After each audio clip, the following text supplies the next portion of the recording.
So we were discussing this domain and range of trigonometric functions. Sin, cos, इनकी domain और range क्या होती है? डोमेन मीन्स x की वैल्यू, रेंज मीन्स y की value, ठीक है। Then we have discuss domain cosec का हम लोगों ने डिस्कस किया था। We have discuss about the domain of cosec, right? I hope the domain of cosec is clear to you. Now if you look at this, similarly the domain of y equal to sec x is the set.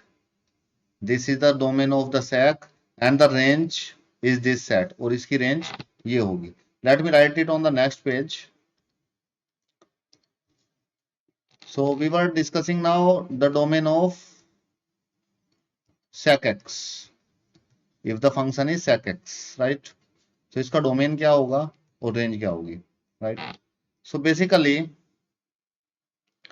जो sec x की जो value होती है domain means x की value, तो x की value हम लोग लिख सकते हैं यहाँ पे domain. Let me write the domain first. Domain is x belongs to r, right? x belongs to r and it is written x is not equal to 2n plus 1 pi by 2 and n belongs to z. So ये लिखा हुआ है. Let me explain this thing, this the meaning of this thing to you. So what is domain of this? Domain of the sec x function. तो डोमेन देखो x की value कुछ भी हो सकती है. डोमेन अगर sec की बात करें, sec is equal to 1 by cos. sec is equal to 1 by cos. तो sec किसके इक्वल होता है? 1 अपॉन cos, ठीक है. अगर x की वैल्यू आप यहाँ पे x की वैल्यू डोमेन होगा x कोई भी रियल नंबर हो सकता है, लेकिन क्या नहीं होना चाहिए? अब आप देखिए जब x की वैल्यू पाई बाय 2 होती है, when x is equal to pi by 2 90 degree, तो cos क्या होता है at that value? cos x is equal to cos 90 is equal to 0. cos 90 0 होगा. अगर यहाँ पे डिनोमिनेटर 0 हो जाएगा, if this denominator is 0, so then in that case sec is undefined. sec x is undefined, so denominator will become 0, it become 1 0, 1 upon 0, it become undefined, ठीक है. तो ये नॉट डिफाइंड टर्म्स हो जाएगी. तो sec को क्या नहीं करना, sec को क्या नहीं लेना, x को 90 नहीं लेना, ठीक है. अब ये 90, फिर 90 का मल्टीपल 270, फिर उसमें और 90 ऐड करो, तो इस तरह से 90 के मल्टीपल चलते रहते हैं. तो मल्टीपल कैसे आएगा? देखिए n को 0 रखेंगे तो 90 आएगा, n को 1 रखेंगे तो 3 पाई बाय 2 आएगा. So this 2n plus 1 is for odd numbers के लिए, तो 3 आएगा.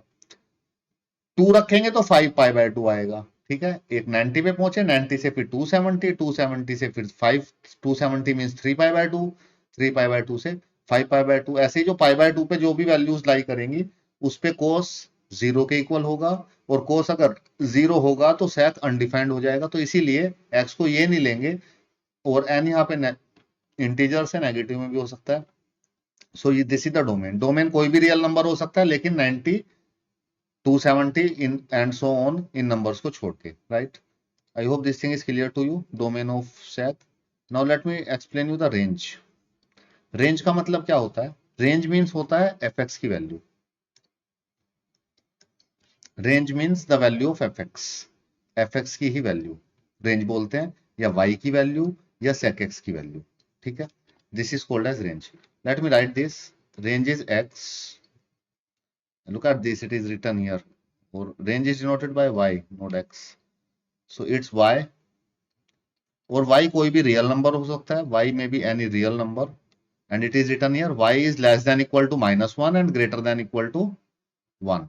कंडीशन है यहाँ पे, where y is less than equal to -1 and y is greater than equal to 1.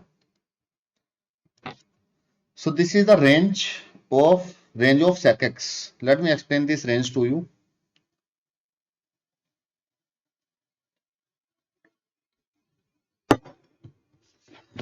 जो sec x की वैल्यू आएगी, late me draw it on the number line. एक लाइन पे ड्रॉ करके आपको समझाता हूं. इसकी जो वैल्यूज आएंगी नंबर लाइन पे, सपोज ये y की वैल्यूज है यहाँ पे, suppose this is y and is equal to sec x. तो यहाँ पे मैंने ले लिया 0, here it is 1, here it is 2 and 3 and so on, and here it is -1, -2, -3 and so on, right? So this is the number line and these are the real numbers, और इनके बीच में भी नंबर्स लाई करेंगे। तो ये कह रहे हैं y होगा रेंज, और y रियल नंबर को बिलोंग करेगा, और y किससे छोटा होगा, -1 से छोटा होगा, और -1 को इंक्लूड भी करेगा। तो -1 से छोटी वैल्यू, यहाँ पे डार्क सर्कल बनाया, -1 भी इंक्लूड हो रहा है, तो -1 से छोटी value all these values on this side, right, इधर की साइड की सारी values. So these are the values for sec. अब देखिए यहाँ पे इस लाइन का मतलब है y is greater than equal to 1, so 1 यहाँ पे होगा, और 1 से ग्रेटर ऑल दीज वैल्यूज, इधर की सारी values. So these are the values of sec. तो यहाँ पे sec x की वैल्यूज होंगी ये। सो दिस मीन्स ये सारी वैल्यूज, इसका मतलब है sec x यहाँ पे क्या आ रहा है, sec x is less than equal to -1, और यहाँ पे sec x is greater than equal to 1। तो ये वैल्यूज, तो sec क्या नहीं होगा, -1 और 1 के बीच में लाई नहीं करेगा। तो यहाँ पे -1 से 1 के बीच में वैल्यूज लाई नहीं करेगी, और सारे रियल नंबर्स होंगे। Let me explain this thing with the help of example to you. अगर देखिए x की वैल्यू 1 लेते हैं, व्हेन x इज 1, तो sec x की वैल्यू क्या आएगी,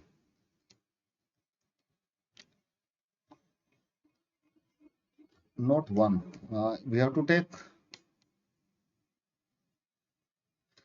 sec x की वैल्यू 1 अपॉन cos होती है। ओके, नोट x को नहीं लेंगे हम लोग, cos x को, cos x के रेस्पेक्ट में इसको डिफाइन करता हूं। सो cos x की जो वैल्यू होती है वो 1 से छोटी या 1 के इक्वल, या -1 से छोटी या -1 के इक्वल, ये cos की ये रेंज होती है, ये हम लोग पहले डिस्कस कर चुके हैं, -1 से 1 तक, राइट। अब cos की वैल्यू अगर 1 होगी, cos x अगर 1 होगा, ठीक है, तो sec की वैल्यू क्या होगी, 1 होगी, राइट।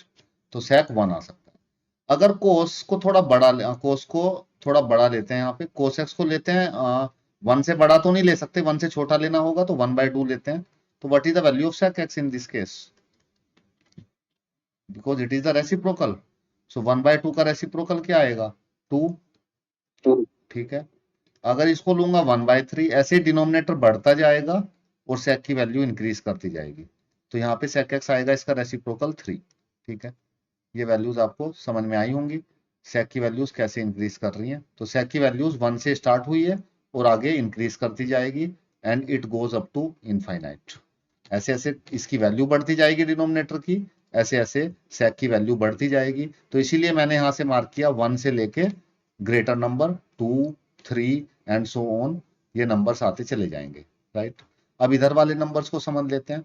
अगर cos की वैल्यू, मिनिमम cos की वैल्यू हो सकती है -1, ठीक है। cos की वैल्यू अगर -1 हो गई, तो sec की वैल्यू क्या होगी in that case,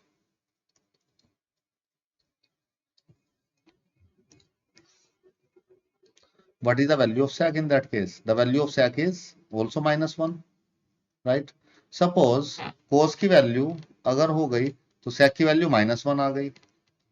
suppose cos की वैल्यू हो गई -2, सो रेसिप्रोकल ऑफ इट्स -2 नहीं, -1/2। तो cos की -2 तो हो ही नहीं सकती, क्योंकि -1 से छोटा नहीं हो सकता। तो sec x क्या होगा, इसका रेसिप्रोकल क्या आएगा -1/2 का, -2।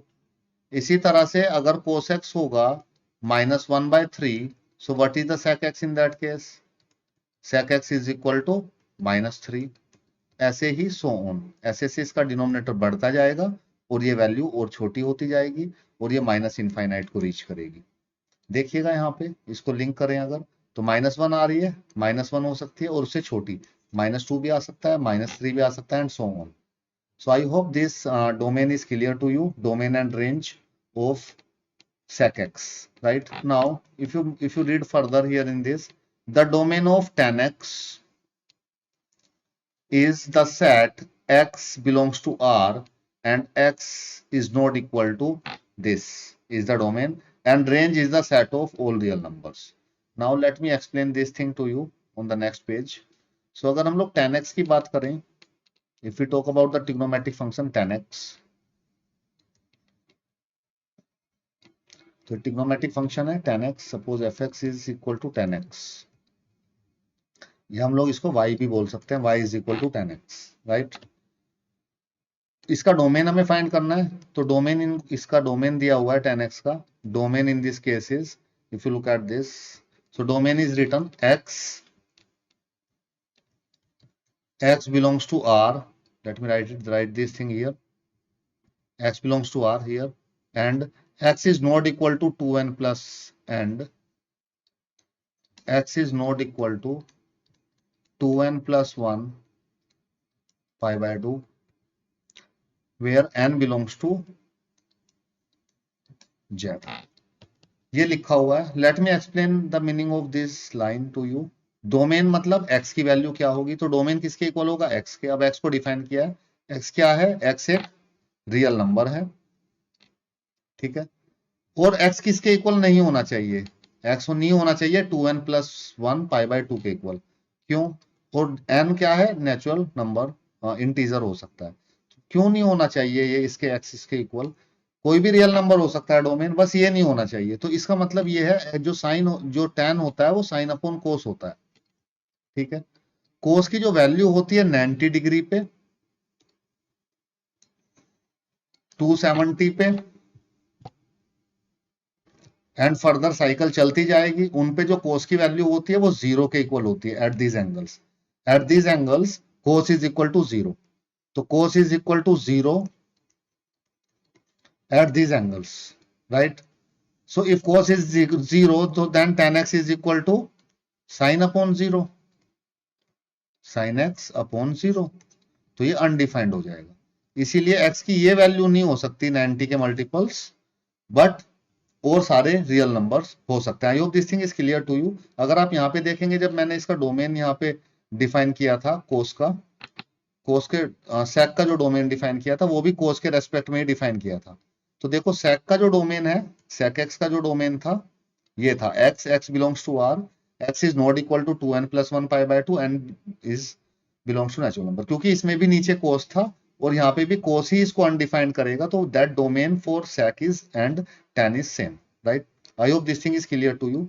Now let me tell you the range of the function. Range का मतलब है tan x की वैल्यू, tan x किसके इक्वल है, y के, एक फंक्शन, तो रेंज होगा y, और y क्या होगा, y belongs to any real number. तो जो tan की जो वैल्यूज आती हैं वो कोई भी रियल नंबर आ सकता है। तो cos x को 0 तो लेना नहीं है, तो साइन की और cos की डिफरेंट डिफरेंट वैल्यूज आती जाएंगी, और उन डिफरेंट डिफरेंट वैल्यूज पे जो tan होगा, tan x होगा, वो कुछ ना कुछ रियल नंबर आता जाएगा। तो यहाँ पे देखेंगे range is the set of real numbers, तो रेंज क्या होता है इसको ऐसे ही लिखेंगे, और we can say that set of real numbers.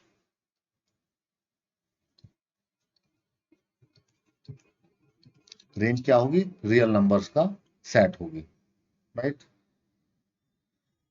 So this is for 10, and if you read further here in this case, then the domain of cortex is the set x belongs to this, and the range is the set of all real numbers. So let me explain this. Cot के लिए explain कर देता हूँ आपको. Let me explain for the quote, and look at this. यहीं पे explain इसको मैं कर देता हूँ. What is the domain of cortex? Suppose if y is equal to, if function y is equal to fx is equal to cortex, so what will happen in that case? What is the range and what is its domain?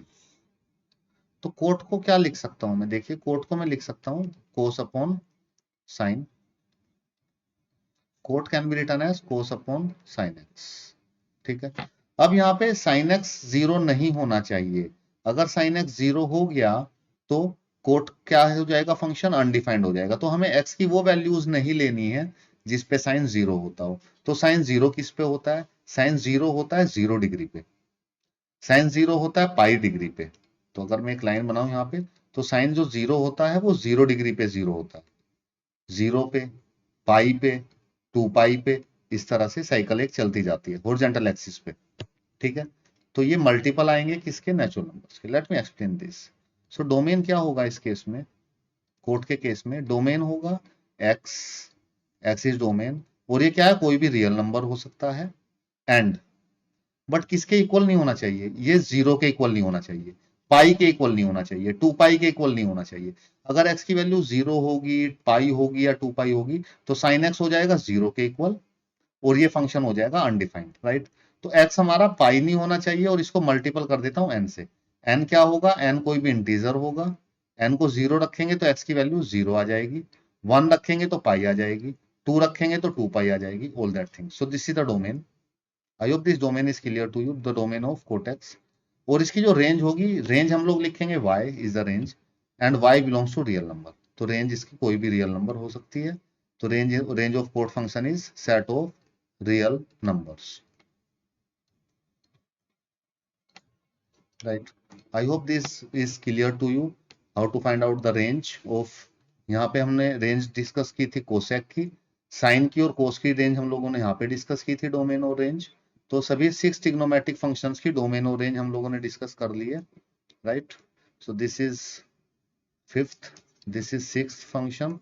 First और second sine cos थे, फिर cosec, and this is fourth, sec था। Now let's move forward. Look at this written on the screen.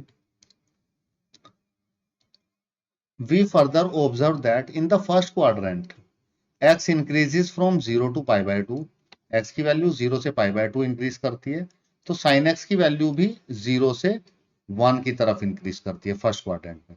as x increases from pi by 2 to, let me draw this line here, then it is easy to understand it.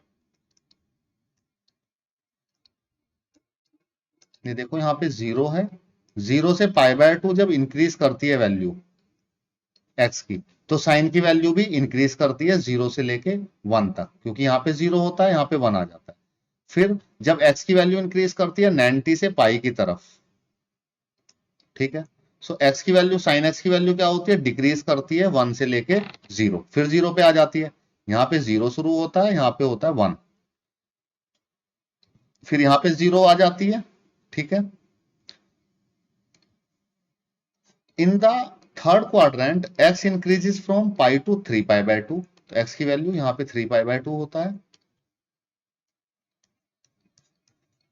अगर x की value 3 pi by 2 की तरफ increase करेगी तो sine की value क्या होगी, फिर 0 से यहाँ पे क्या आ जाएगी, -1 के ऊपर आ जाएगी। यहाँ पे 0, यहाँ पे 1 आ गई, फिर 1 से फिर 0 हो गई इस पे, फिर यहाँ पे -1 के इक्वल आ गई, ठीक है। कब, जब पाई से 3 पाई बाय 2 थर्ड क्वाड्रेंट में साइन होगा, तो वैल्यू हो जाएगी -1। तो sine x decreases from 0 to -1. Finally, if you look at the fourth quadrant, sin x increases from -1 to 0 as x increases from 3 pi by 2 pi by 2. Similarly, we can discuss the behavior of the other trigonometric functions. We have the following table. ऐसे हम लोग other trigonometric functions का behaviour भी फिर -1 से 0 की तरफ increase करती है वैल्यू, साइन की वैल्यू, ठीक है। तो साइन की वैल्यू यहाँ पे क्या करती है, इंक्रीज करती है, इंक्रीज फ्रॉम 0 to 1। तो साइन के लिए इन्होंने यहाँ पे डिफाइन किया 0 to 1 इंक्रीज करती है। इस क्वाड्रेंट में क्या कर रही है, डिक्रीज कर रही है, डिक्रीज हो रही है साइन की value from, so this is I am talking about sine x, the function sine x. So sine x की values according to the quadrant कैसे इंक्रीज और डिक्रीज करती है, डिक्रीज फ्रॉम 1 to 0, 1 से 0 डिक्रीज कर गई, क्योंकि साइन जो देखो, साइन जो होता था, साइन होता था बी के इक्वल, और बी क्या होती थी, वर्टिकल एक्सिस, वर्टिकल। तो यहाँ पे तो 0 ही थी, तो जैसे जैसे इस सर्कल में बढ़ेंगे हम लोग, यहां से इसको ऐसे बढ़ाएंगे तो ये बढ़ता चला जाएगा। जैसे सर्कल को यहाँ पे 0 है, तो ऐसे से बढ़ाएंगे तो यहाँ पे 1 हो गई, फिर 1 से कम होते होते होते होते फिर 0 हो गई, ठीक है। फिर ये डिक्रीज करती गई, फिर -1 हो गई, फिर डिक्रीज करते करते, इंक्रीज करते करते फिर 0 हो गई। इस तरह से साइन की वैल्यूज बढ़ रही हैं। सो इसको मैं लिंक करूं, अगर इसको लिख देता हूं पहले, डिक्रीज फ्रॉम 1 to, यहाँ पे क्या करती है, यहाँ पे भी डिक्रीज कर रही है साइन की वैल्यू, डिक्रीज फ्रॉम, यहाँ पे 0 to -1 डिक्रीज कर रही है, 0 से -1 हो गई, और इस क्वाड्रेंट में इंक्रीज कर रही है, इंक्रीज फ्रॉम, यहाँ पे -1 से क्या हो गई, -1 to जीरो हो गई। So this is the nature of the sine. Let me explain this, link this thing with the previous things we have discuss here. यहाँ पे देखिएगा आप, इसमें look at this figure here, इस फिगर में देखिए जो साइन किसके इक्वल होता है, साइन होता है बी के इक्वल। अब बी क्या है यहाँ पे, बी ये लेंथ है, ये देखो बी ये डिस्टेंस है फ्रॉम हियर टू हियर, ये बी है। तो यहां से अब अगर आप देखेंगे इसमें, अगर आप इधर आएंगे तो ये यहाँ पे खत्म हो जाएगी, यहाँ पे जीरो हो जाएगी। और यहाँ पे इंक्रीज करते करते मैक्सिमम कितनी इंक्रीज करेगी बी की वैल्यू, मैक्सिमम 1 तक जा सकती है, क्योंकि 1 यूनिट का ही सर्कल है। और फिर यहां से देखेंगे आप, फिर डिक्रीज कर रही है, ये लेंथ डिक्रीज कर रही है, दिखाई दे रहा होगा आपको जो लेंथ है, जो मैं ये लाइन बना रहा हूँ, this is for sine x. Decrease करते करते यहाँ पे फिर से जीरो हो गई, फिर देखो फिर इंक्रीज करना शुरू किया इसने, यहाँ पे भी, हाँ इसमें भी डिक्रीज कर रही है जीरो से। अगर पॉइंट यहाँ पे होगा तो जीरो से यहां से ये आया, फिर इसकी वैल्यूज जो हैं, फिर यहाँ पे आप देखेंगे इस क्वाड्रेंट में इस तरह से वैल्यूज चेंज हो रही हैं, right. I hope this thing is clear to you, how to link it with, कैसे वैल्यूज इंक्रीज कर रही हैं। तो पहले जीरो है बी की वैल्यू, अगर इस लाइन को इसको मैं, let me rub this the things I have explain, late me explain it again. अगर ये जो लाइन है, दिस लाइन, इससे पॉइंट पी है, तो इस पॉइंट पी को देखो, अगर मैं इधर लेके आता हूं तो बी की वैल्यू कम हो रही है। अब देखिए ऊपर तरफ चलते हैं, तो बी इंक्रीज करता जा रहा है, इंक्रीज करता जा रहा है यहाँ पे, ठीक है। तो दिस इज बी, ये जो लाइन रोटेट हो रही है बी की लाइन है। अब देखिए क्या हो रहा है, डिक्रीज होता जा रहा है, और यहाँ पे आके फिर जीरो, फिर डिक्रीज, फिर -1, यहां से फिर इंक्रीज करना शुरू किया, ठीक है। जब ऊपर की तरफ चलेगी लाइन, देखो ऊपर की तरफ चल रही है यहां से भी, और इस क्वाड्रेंट में भी ऊपर की तरफ, तो इंक्रीज करेगा। और इस क्वाड्रेंट में देखो नीचे की तरफ जा रही है तो डिक्रीज करेगा, इस क्वाड्रेंट में नीचे की तरफ जा रही है तो डिक्रीज करेगा, ठीक है। तो ये पॉइंट रोटेट कर रहा हूं मैं यहाँ पे। Now let us come again, तो यहाँ पे देखिए इस क्वाड्रेंट में क्या करेगा, वो लाइन कैसे रोटेट कर रहा था मैं, ये लाइन इस तरह से थी, तो देखो ऊपर की तरफ जा रही है लाइन, ऊपर की तरफ जा रही है यहां से, तो इंक्रीज कर रहा है। नीचे की तरफ जा रही है तो इसमें डिक्रीज कर रहा है, इसमें नीचे की तरफ जा रही है तो डिक्रीज कर रहा है, इसमें लाइन फिर इंक्रीज करना शुरू कर दिया इसने, ठीक है, राइट। और इसी तरह से हम अदर ट्रिग्नोमेट्रिक फंक्शंस के लिए भी ये चीजें फाइंड आउट कर सकते हैं अकॉर्डिंग टू द क्वाड्रेंट। तो देखिएगा फर्स्ट क्वाड्रेंट में क्या होता है, साइन क्या करता है, इंक्रीज करता है, सेकंड में डिक्रीज करता है, थर्ड में फिर डिक्रीज करता है, फोर्थ में फिर इंक्रीज करता है बी की वैल्यूज, ठीक है। ठीक इसी तरह से अगर कोस की वैल्यूज देखें हम लोग, कोस की वैल्यू डिक्रीज करती है 1 से 0, 1 से लेके 0 फर्स्ट क्वाड्रेंट में। कैसे, let me link that thing with this figure, let me draw it here.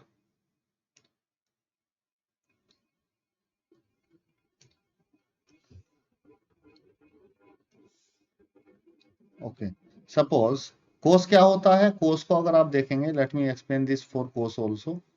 कोस होता है कोसेक्स, और ये ए के इक्वल होता था। ए क्या होती थी, हॉरिजॉन्टल लेंथ। तो यहाँ पे अगर आप देखेंगे, if the point is lying here, point यहाँ पे लाई कर रहा है, ठीक है, और एक पॉइंट सर्कल पे यहाँ पे लाई कर रहा है 1 पे, और एक पॉइंट यहाँ पे -1 पे ले लेते हैं, और एक पॉइंट यहाँ पे। तो जैसे जैसे हम लोग कोस की वैल्यू कैसे फाइंड आउट होगी, एक लाइन यहाँ से बना के अगर आपको समझाऊं, तो एक पॉइंट है, सपोज यहाँ पे एक पॉइंट है, suppose this is the point here, यहाँ पे एक पॉइंट है,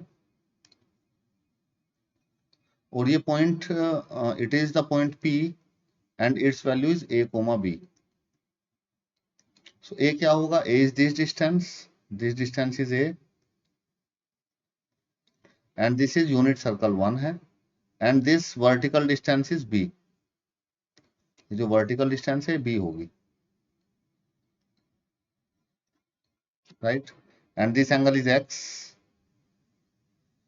सो इसमें कोस एक्स क्या होगा, कोस एक्स होगा a के इक्वल, और साइन एक्स होगा b के इक्वल।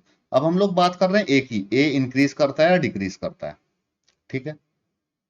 अब इसमें आप देखिए, जब आप ऐसे ऐसे एंगल को इंक्रीज करते जाते हैं, ऐसे वैल्यूज इंक्रीज करते जाते हैं कोस की, तो फर्स्ट क्वाड्रेंट में कोस, यहां से देखिए, यहाँ पे कोस ए की वैल्यू कितनी थी, यहाँ पे 1 थी, तो और यहाँ पे ए की वैल्यू कितनी हो गई इस लाइन पे आने पे, ऐसे ऐसे जब आप ऊपर की तरफ मूव करेंगे, let me explain this thing to you. अब मैं पॉइंट्स लेता हूं यहाँ पे, वेरियस पॉइंट्स, ठीक है। अब इस पॉइंट पे देखिए आप, यहां से जब आप ए है, अब ये जो वैल्यू है इस पॉइंट के लिए ए है, इस पॉइंट के लिए देखिए, इस पॉइंट के लिए वर्टिकल डिस्टेंस, हॉरिजॉन्टल डिस्टेंस कम हो गई है, इस पॉइंट के लिए और कम हो गई है, और जब पॉइंट यहाँ पे लाई करेगा तो वो 0 हो जाएगी। तो दिस डिस्टेंस इज ए, यहां से यहां तक, ठीक है।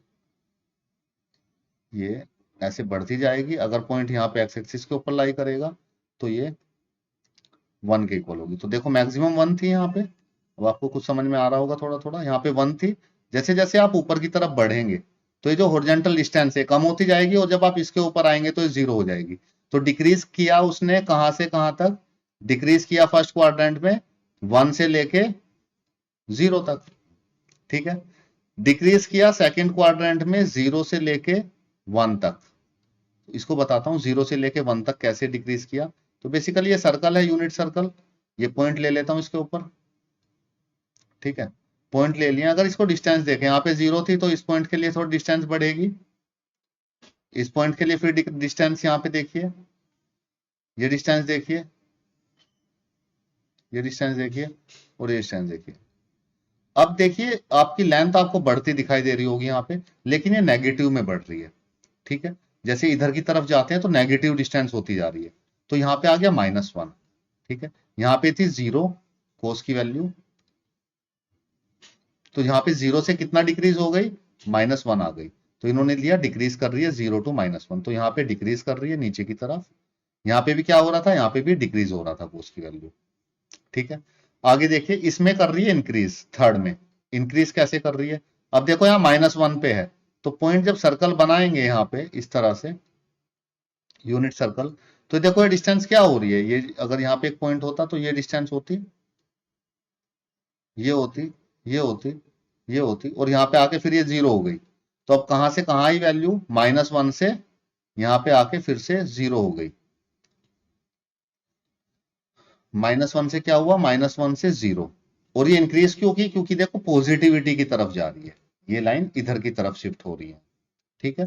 तो -1 से 0 इंक्रीज किया इसमें, और इस क्वाड्रेंट में भी इंक्रीज करता है। क्यों, क्योंकि अब देखो 0 से मूव कर रही है, सर्कल यहाँ पे बनाऊं, तो 0 से मूव कर रही है, 0 से किधर जा रही है, 0 से 1 की तरफ, देख रहे हैं आप, लेंथ पॉजिटिव डायरेक्शन में इंक्रीज हो रही है। तो 0 से 1 इंक्रीज हो रहा है। So this is the working of the functions, how it increase और decrease according to the quadrant. इसको देखिएगा, tan को देखिएगा, tan क्या करता है, इंक्रीज करता है 0 to इनफाइनाइट, क्योंकि tan की जो टेबल शुरू होती है 0 होती है और 90 पे अनडिफाइंड होती है, तो 0 से लेके इनफाइनाइट तक। कोट इसी तरह से रेसिप्रोकल होगा, इनफाइनाइट टू 0, ठीक है। sec की वैल्यू आप कोस साइन से, sec की वैल्यू आप कोस से निकाल सकते हैं। कोस क्या करता है, 1 to 0, सो 1 का रेसिप्रोकल 1, और इनफाइनाइट का रेसिप्रोकल 0 का रेसिप्रोकल इनफाइनाइट। तो ये इंक्रीज करता है, और उल्टा होगा, अगर कोस डिक्रीज कर रहा है तो sec क्या करेगा, इंक्रीज करेगा। साइन और कोस को मैंने डिटेल में समझा दिया है, उन्हीं से चारों को लिंकअप कर सकते हैं। अगर साइन इंक्रीज कर रहा है तो कोसेक क्या करेगा, डिक्रीज करेगा, क्योंकि रेसिप्रोकल है। अगर ये 0 है तो कोसेक क्या आएगा, कोसेक आएगा इनफाइनाइट, ठीक है। और अगर ये 1 है तो कोसेक क्या आएगा, 1 ही आएगा, 1 का रेसिप्रोकल। tan 0 to इनफाइनाइट, ये फर्स्ट क्वाड्रेंट समझ में आ गया। और tan फिर इंक्रीज करता है सेकंड क्वाड्रेंट में भी, क्योंकि स्कूल टू कॉलेज सेकंड में भी इंक्रीज करता है, इसमें भी इंक्रीज करता है, और इसमें भी इंक्रीज करता है। तो जैसे जैसे एंगल इंक्रीज होता जाता है तो tan की वैल्यू इंक्रीज होती चली जाती है। लेकिन इंक्रीज यहाँ पे 0 से इनफाइनाइट करता है, और यहाँ पे माइनस इनफाइनाइट से फिर 0 पे आता है, फिर 0 से इनफाइनाइट जाता है, फिर माइनस इनफाइनाइट से फिर 0 पे जाता है। ठीक इसी तरह से कोड चलता रहता है रेसिप्रोकल। कोड क्या करता रहता है, कोड डिक्रीज करता है, हमेशा वैल्यू सेम होती है, डिक्रीज करता है। तो माइनस इनफाइनाइट से 0 आया, फिर 0 से फिर माइनस इनफाइनाइट गया, फिर इनफाइनाइट से फिर 0 आया, फिर 0 से फिर माइनस इनफाइनाइट। और sec तो आप इसी से निकाल सकते हैं, sec कोस से, कोस का रेसिप्रोकल करते जाइए, sec की वैल्यू मिलती जाएगी। तो ये डिक्रीज करता है हमेशा, और कोसेक हमेशा इंक्रीज करता है, डिक्रीज करता है, इंक्रीज करता है, डिक्रीज करता है। तो ये डिपेंड करता है, कोसेक आप इससे निकाल, यहाँ डिक्रीज आएगा तो यहाँ इंक्रीज आएगा, यहाँ इंक्रीज आएगा तो यहाँ डिक्रीज आएगा, right. I hope this table is little bit clear to you. Now let's move forward in this chapter. Look at this remark here. In the above table, the statement 10x increases from 0 to infinity for first quadrant. First quadrant के लिए 10 increase कर रहा है, कहां से? 0 से लेके infinite तक. Simply we means that 10x increases from 0 to pi by 2. अगर x इंक्रीज करता है तो 10 भी इंक्रीज करता है, right? Assume arbitrarily large positive value of x approach to pi by 2. अगर x की वैल्यू पाई बाय 2 हो गई, similarly to say that cosec decreases from minus infinite to infinite. Cosec x decreases from minus 1 to infinite minus infinitely in the fourth quadrant means that cosec decreases for x 3 pi by 2 to 2 pi. Assume arbitrary large negative values as x approaches to 2 pi. अगर 2 pi approach करेगा तो infinite और minus infinite ही आएगा, क्योंकि sign की जो value होती है इस पे 0 होती है, तो कोसेक 0 का reciprocal infinite of the functions and variables. I hope this thing is a little bit clear to you. Now look at this, what is written here. So we have already seen the values of sine and cos repeat after an interval of 2 pi. तो sine की value और cos की value 2 pi interval पे repeat करती है. Hence for cosec and sec will also repeat after an interval of 2 pi. एक 360 degree होने के बाद साइन भी और कोस रिपीट करते हैं, राइट? ठीक इसी तरह से कोसेक और सेक भी रिपीट करते हैं. Sell in the next section 10 pi plus x is equal to 10x. So this thing also we will discuss. Hence the value of 10x will repeat after an interval of pi. जो 10 की जो value होती है वो पाई के interval पे repeat करती है, और साइन कोस और कोसेक और सेक वो वैल्यूज रिपीट करती हैं 2 पाई के इंटरवल पे. Since cosec is reciprocal of 10, its value also repeat after an interval of पाई.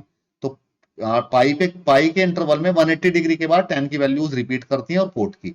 और जो अदर रिमेनिंग 4 ट्रिग्नोमेट्रिक रेशियोज हैं, साइन कोस कोसेक सेक, उनकी वैल्यूज रिपीट करती है 360 डिग्री एंगल के बाद. Using this knowledge and behaviour of trigonometric functions, we can sketch the graph of these functions. The graph of the following functions are given below. So इनके हम लोग graph बनाने देखेंगे अब, इन सभी 6 के 6 ट्रिग्नोमेट्रिक फंक्शंस के, जो भी हम लोगों ने डिस्कस किया. Let us apply it on graphically and to make the graph of that functions. Increase करता है, डिक्रीज करता है, all that things we have discussed, and this things will be clear to you. And the picture, when the picture of the graph, when the graph is shown in front of you, तो आपको ये जो चीजें हम लोगों ने discuss की है, इंक्रीज डिक्रीज की, ये पूरी पिक्चर, पूरा सिनेरियो क्लियर हो जाएगा, right? It's time up today, and the rest of the thing we will discuss in the next class, right? So that's all for today. Thank you all for joining. Rest of the thing in the next class. Thank you, sir.